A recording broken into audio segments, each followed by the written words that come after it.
Welcome back to the High Court Report, your one-stop shop for Supreme Court coverage. Today, we dissect Monsanto Company versus Durnell. The Supreme Court handed down this decision on June 25, 2026, 7-2. Justice Kavanaugh wrote the majority. Federal pesticide law knocked out a Missouri man's cancer lawsuit against the maker of Roundup, and likely ends tens of thousands more like it across the country. Justice Thomas concurred. Justice Jackson, joined by Justice Gorsuch, dissented sharply. And the financial stakes here are enormous. Bayer, Monsanto's parent company, faced tort exposure estimated in the tens of billions of dollars from Roundup cancer cases nationwide. Tens of billions. Before we go further, here's your reminder to follow, rate, subscribe, share, and review the podcast on Apple, Spotify, YouTube, anywhere you podcast. Just search the High Court Report. And if you have questions about this case, reach out via LinkedIn or email at scotus.cases.pod@gmail.com. All right, here's what you need to know. And as you may recall from our preview episode on this case, we walked through both sides' arguments before the court announced anything. We flagged the issues that grabbed the justices most during oral argument on April 27th. Looking back now, what we heard that day pointed directly toward this ruling. Starting with Paul Clement at the podium for Monsanto, he opened by saying federal law preempted Durnell's claim twice over, once on express preemption, once on impossibility preemption. That two-lane argument foreshadowed the majority's reasoning almost perfectly. Let's back up. Who is John Durnell? John Durnell used Monsanto's Roundup products for roughly 20 years. Roundup contains glyphosate, a herbicide designed to kill weeds. In 2019, Durnell received a diagnosis, non-Hodgkin's lymphoma, a blood cancer. He attributed it to 2 decades of Roundup use and filed a lawsuit in Missouri State Court. His claim, Monsanto should have put a cancer warning on the label. And the jury agreed. After a 9-day trial, the jury awarded Durnell $1,250,000. So where does federal law enter the picture?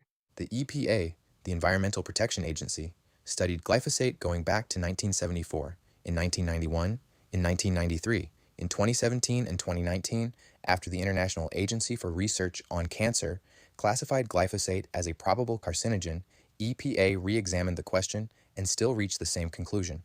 Glyphosate does not likely cause cancer in humans.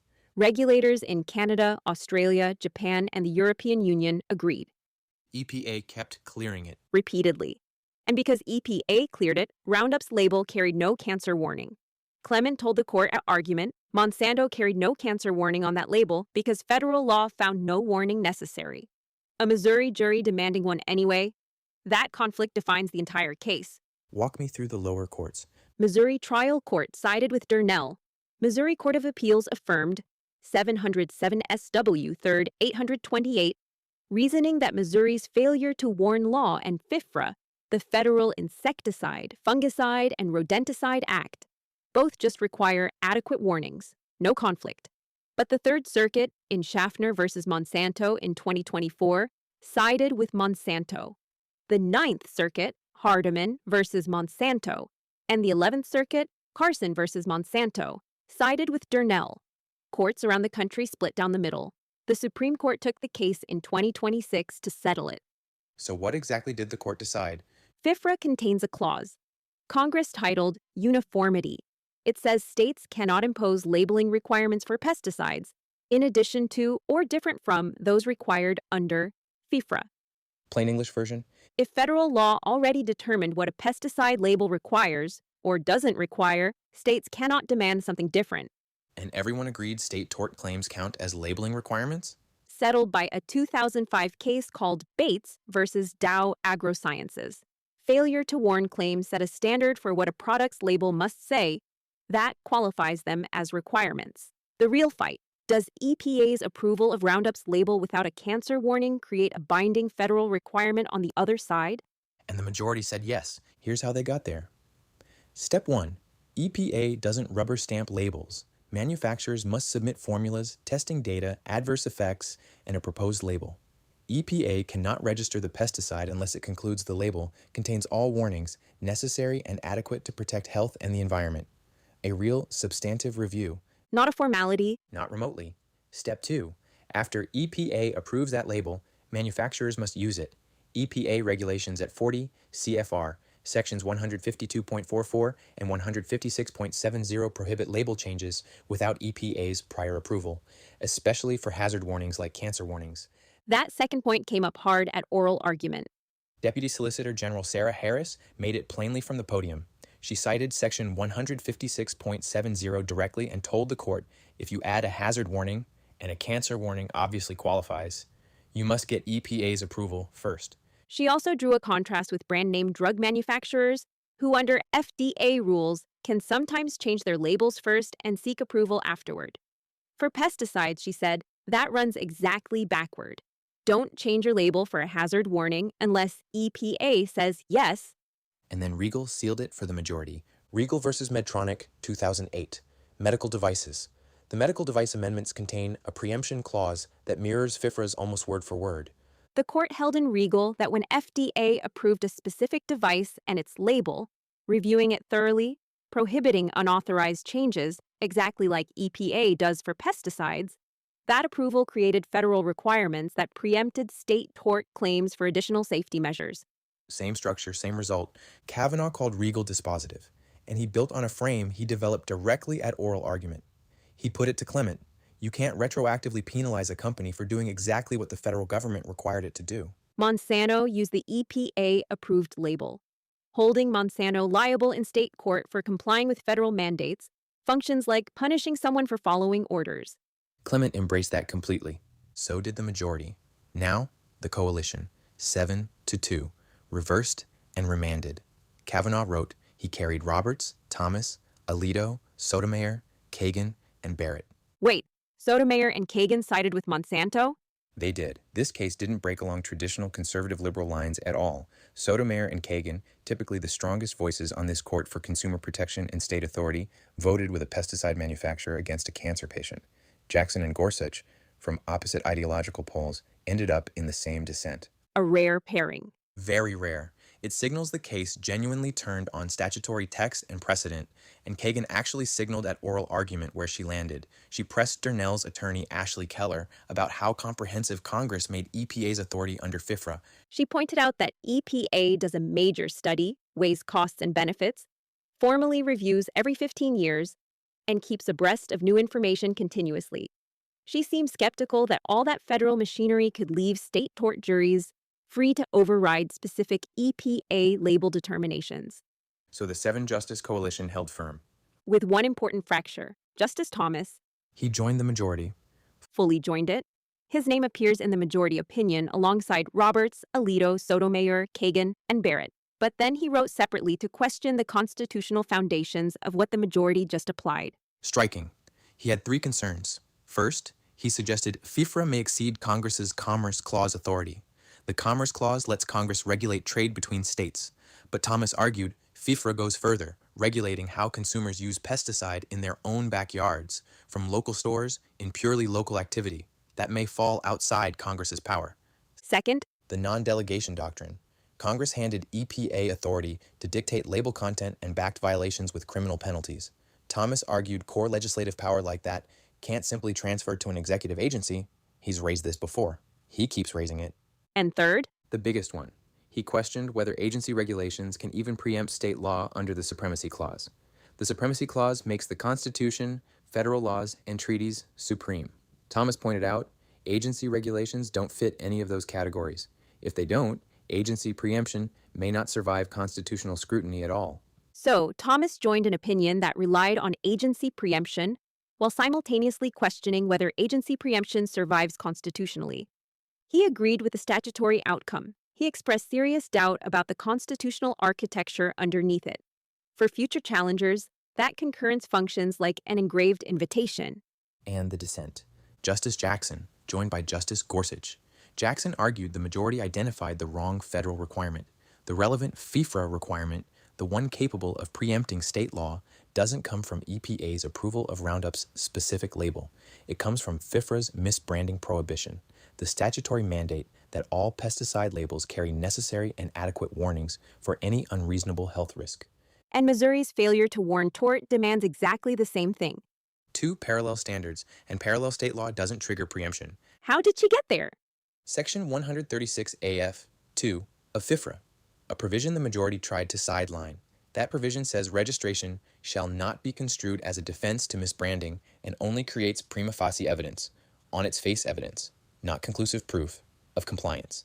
Jackson's point is that EPA's approval doesn't settle the question of whether a label complies.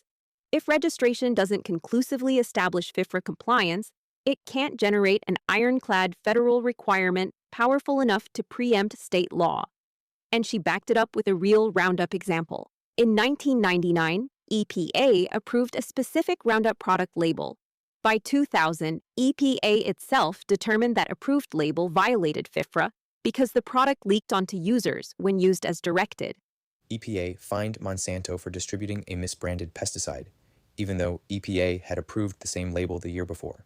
So approval didn't guarantee compliance for the same product. And Keller drove that directly at argument. He opened at the podium by citing Bates and telling the court, "You unanimously held in Bates that a pesticide can carry a valid registration and still violate the misbranding prohibition, even using the label EPA approved." Monsanto now asks for the opposite holding. And the majority and dissent clashed hard over what Bates actually means. Hard. Kavanaugh read Bates as drawing a safety versus efficacy line. EPA doesn't review efficacy claims at registration, so Bates let efficacy-based failure to warn claims survive. EPA thoroughly reviews safety claims, so those get preempted. Jackson said that reading distorts Bates. The Bates court remanded for lower courts to assess whether the specific claim mirrored FIFRA's misbranding prohibition. That remand made no sense at all if EPA's label approval automatically preempted all state failure to warn claims.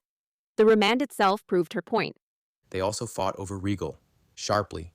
Kavanaugh called Riegel dispositive, nearly identical preemption clause, nearly identical regulatory structure. Jackson distinguished Riegel on one critical point. The medical device amendments contain nothing equivalent to Section 136A F2. The MDA has no provision stripping FDA pre-market approval of conclusive effect. Without that provision, FDA approval could carry conclusive weight under the MDA. FIFRA explicitly strips registration of that character. Different statute, different answer. And Jackson's response to the impossibility argument? Two moves. First, Monsanto could simply stop selling Roundup. Both state and federal law prohibit selling a misbranded pesticide. Stop selling. No impossibility. Second, she distinguished the Pleva versus Mensing situation, a 2011 case, where generic drug manufacturers faced a genuinely impossible multi-layered approval chain requiring the FDA to involve the brand name manufacturer before any label change could happen. Monsanto faces no equivalent. Monsanto submits an amended registration request, and EPA must approve it if the change complies with FIFRA. And on at least 6 prior occasions, EPA permitted manufacturers, including a Monsanto subsidiary, to add cancer warnings as minor modifications without any prior agency approval. The impossibility argument collapsed on the facts. Jackson said so directly. And she closed with this: the majority closes the courthouse doors to state tort plaintiffs like Durnell. She argued the majority read into FIFRA a requirement that doesn't exist, and read out of FIFRA the statute's ongoing misbranding prohibition. All right, what this actually means. For John Durnell, the ruling wipes out his $1.25 million verdict. The case returns to Missouri with no viable failure to warn path. For the tens of thousands of similar plaintiffs around the country, The state law failure to warn avenue closes for all of them. any doors left open? Design defect claims, if Roundup's chemical formulation itself, not its label, carried a defective design. The preemption clause targets labeling, not product design, but the court signaled any design defect claim dressed up as a labeling argument still triggers preemption. Other options? Petition the EPA directly.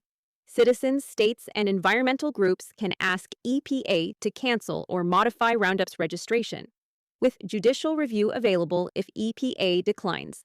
Long process. No individual damages remedy, but it might eventually force EPA to revisit its glyphosate assessment. And the broader reach of this ruling beyond Roundup? Significant. Dozens of federal statutes carry nearly identical preemption language: food, drugs, medical devices, consumer products. Today's ruling that agency label approval creates binding preemptive force could shield manufacturers across entire industries. And Thomas's concurrence functions as a standing invitation to attack the constitutional foundations of agency preemption itself. Bottom line, federal agency approval of your product's label now functions as a shield against state failure to warn liability. 7 justices agreed, including 2 who typically side with consumers. 2, from opposite ends of the court, disagreed together, and 1 justice agreed with the outcome while calling its constitutional foundations into question. Thanks for listening to today's High Court Report episode. Remember, please follow, rate, subscribe, share, and review the podcast on Apple, Spotify, YouTube, anywhere you podcast. Just search the High Court Report. And if you have questions about this case, reach out via LinkedIn or email at scotus.cases.pod@gmail.com. And if EPA approves your pesticide label without a cancer warning, apparently that label now carries the full weight of the supremacy clause. So, spray responsibly. The High Court Report, where Supreme Court preemption law meets your gardening choices. Follow us anywhere you podcast before EPA regulations require it. Talk to you soon.